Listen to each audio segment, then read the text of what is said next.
యద్భావం తద్భవతి. ఈ మాట మీరు వినే ఉంటారు.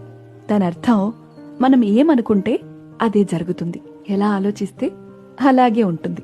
అవును, మనిషి ఆలోచనలు అంత బలమైనవి, పదునైనవి.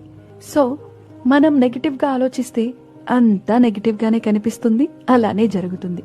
అదే పాజిటివ్ థాట్స్ తో ఉంటే బాగుంటుంది లైఫ్. కాబట్టి నేనేం చెప్తున్నానంటే, ఎప్పుడూ కూడా మంచినే ఆలోచిద్దాం, మంచినే ఆశిద్దాం. అప్పుడు మంచే జరుగుతుంది. మన ఆలోచనలకి ఇంత బలం ఉందని తెలిసినాక కూడా ఆలోచనలను మార్చుకోకపోతే ఎలా? కాబట్టి నెగిటివిటీకి, నెగిటివ్ ఎనర్జీకి, నెగిటివ్ థాట్స్ కి మన మనసులో ప్లేస్ ఇవ్వద్దు. ఎప్పుడు పాజిటివ్ గా ఉండండి, పాజిటివిటీని పెంచండి. మీ చుట్టూ ఆ ఆరా కనిపించాలి. ఎస్, మనం బంధువుల దగ్గరికి వెళ్ళినా, ఫ్రెండ్స్ దగ్గరికి వెళ్ళినా మనల్ని చూడగానే వాళ్లలో ఒక పాజిటివ్ వైబ్రేషన్స్ కలగాలి. కాసేపు మాట్లాడాలి, ఇంకాసేపు టైం స్పెండ్ చేయాలి అని అనిపించాలి. అలా అనిపించాలంటే మన యాటిట్యూడ్ మారాలి, పూర్తిగా పాజిటివ్ గా ఉండాలి. మన మాటలు సరదాగా ఉంటూనే అవతలి వాళ్ళని ఆకర్షించే విధంగా ఉండాలి.